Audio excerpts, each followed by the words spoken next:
Hello, Dr. Sameer Mehta. It's lovely to have you at the 8th edition of the CAHOCON event at the Vishwa Bangla Convention Center in Kolkata. So my first question would be, as the Vice Chairman of Dr. Mehta Hospital in Chennai, could you also share some insights into the hospital's approach to patient-centric care and how it differentiates itself in terms of service excellence and clinical outcomes? Thank you. I think the first, we call them customers because it's never just one person. It's typically with their families or their loved ones or people who care about people during a vulnerable state.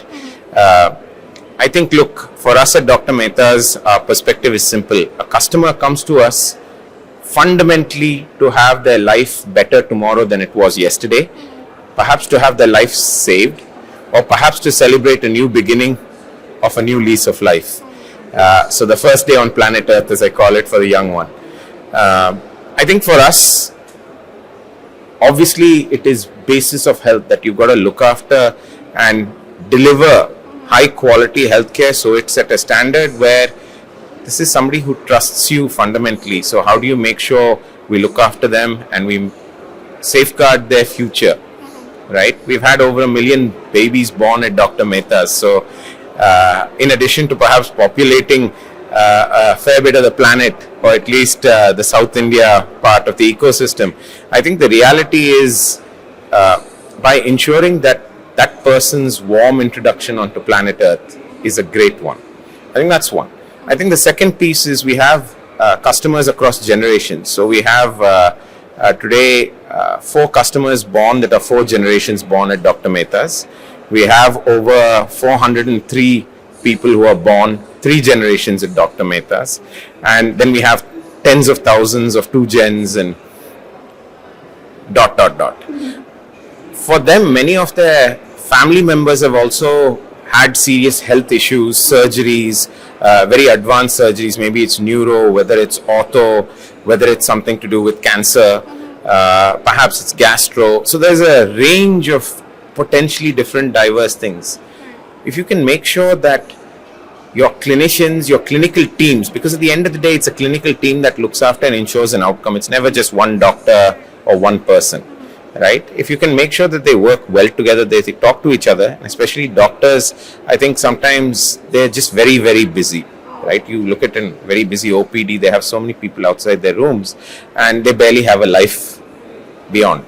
I think if we can get them to work together with the nurses, with the allied health, with the technicians, I think there's hope that the best wisdom of person A is shared with person B, but also safety catches, right? Are we potentially giving somebody a dose that somebody's not reacting well to, and so the doctor can tweak it quickly rather than too late, right? I think those are key components of how we keep people safe. I think that's our number one perspective. For us, clinical outcomes is a fundamental thing. It's never just one single measure, but obviously, if you're the top hospital in the country with clinical outcomes during COVID, you've done something very different, right? How did you do that? It's by making sure people, the clinicians felt safe, and it's not just the doctor, it's also the nurses, because the nurse's family has to allow them to come to the hospital, right? Or the paramedic who has to pick up a patient who potentially is unwell. So I think for us, that's the way we looked at it, that it's customer centric, and if a customer is there, it's their special day. You've got to make it better tomorrow than it was yesterday, and the only way you do that is by working your best together. It's by catching potential risks for customers as they're there, and I mean, hopefully as these families that we talked about, these over 1 million born that now have trusted us across generations, some of them also choose to transition, right?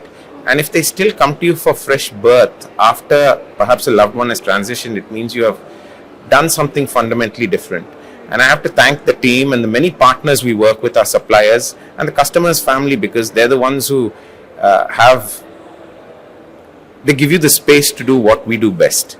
I think those are the keys, and not getting in each other's ways a lot of the time, right? Always remember, when 4 people talk at the same time, you never listen to any, right? In a hospital, you normally need about 30 people to share wisdom to save a life. 30.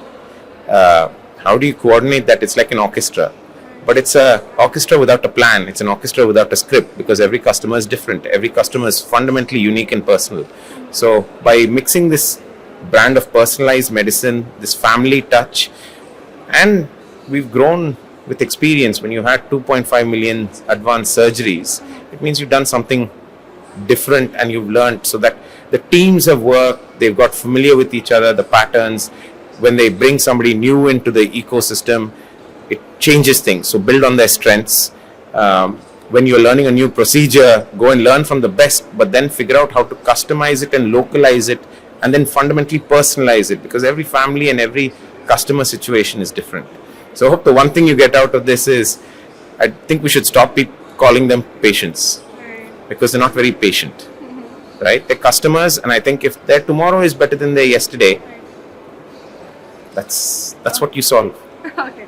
And my last question would be, what specific insights or experience do you hope to gain from participating in the CAHO conference, particularly in terms of enhancing healthcare quality and patient safety standards at the Dr. Mehta Hospital?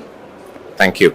So we've been members of CAHO for over 10 years. We're a center of quality promotion. I think first of all, CAHO for trusting us across this journey has been a huge deal.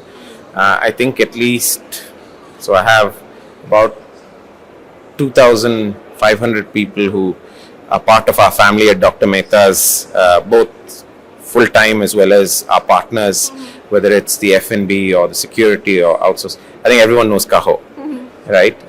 So there are a couple of things. One is, there's a lot of wisdom that's shared in plenary. We have a lot of round tables that I think people have learned from. But I think one of the best things about CAHO is the learning that triggers here, because you're at an event, you've got perhaps your friends around you, you're meeting new people, you're in a new city. There's a lot of external stimuli. But CAHO is very good at reinforcing it consistently and continuously by localizing it, both with digital content every month, every week, in fact, multiple programs a day. So there are programs now for housekeeping, there are programs now for nurses, there are programs now for dietitians about to launch, for rehab. So therefore, each subgroup in a hospital is learning the best practice wisdom from across the board. I think that's something CAHO has done very well. So it's not just the day one trigger, but it's how it goes through. And the second piece is you're meeting like-minded people of your own ecosystem in a conference, in a new place. So you are willing to try something new. And I think you make these people your family, right? So our CAHO family, as we joke about it, is huge. And it's when I travel to a new place, when I want my health looked after in a place, it's fundamentally different than if I was visiting a city for the first time. I'll give you a very unusual example. I had a friend who fell seriously ill in Delhi. It's one call, and we had 5 owners of hospitals who solved the problem, right? And I think only CAHO can do that. And I can give you examples every week of us being able to access that. And this group and circle and family, as we now call it, is something that has enriched our lives. But that's step one. That is awareness. Implementing of that best practice or standard, which is what you talked about. That is, at the end of the day, we have to own it and we have to implement it. In our case, you got a vice chairman and you got many of my leaders sitting here, which means we take it extremely seriously.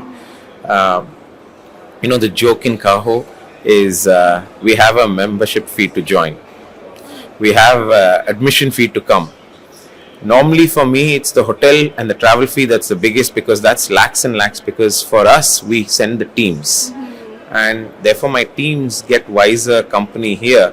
And that's a small investment to make when the customer at the end of the day, it's not one customer, you're enabling a system to learn freely. And it's like a cycle. You're giving somebody a cycle, you're giving somebody a plane, you're giving somebody a car. They'll drive to places you don't see.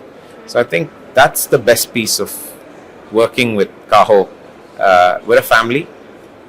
We are broad in our nature of approach, and we have great follow through. Thank you, sir. It was lovely to have you here. Thank you kindly. Thank you.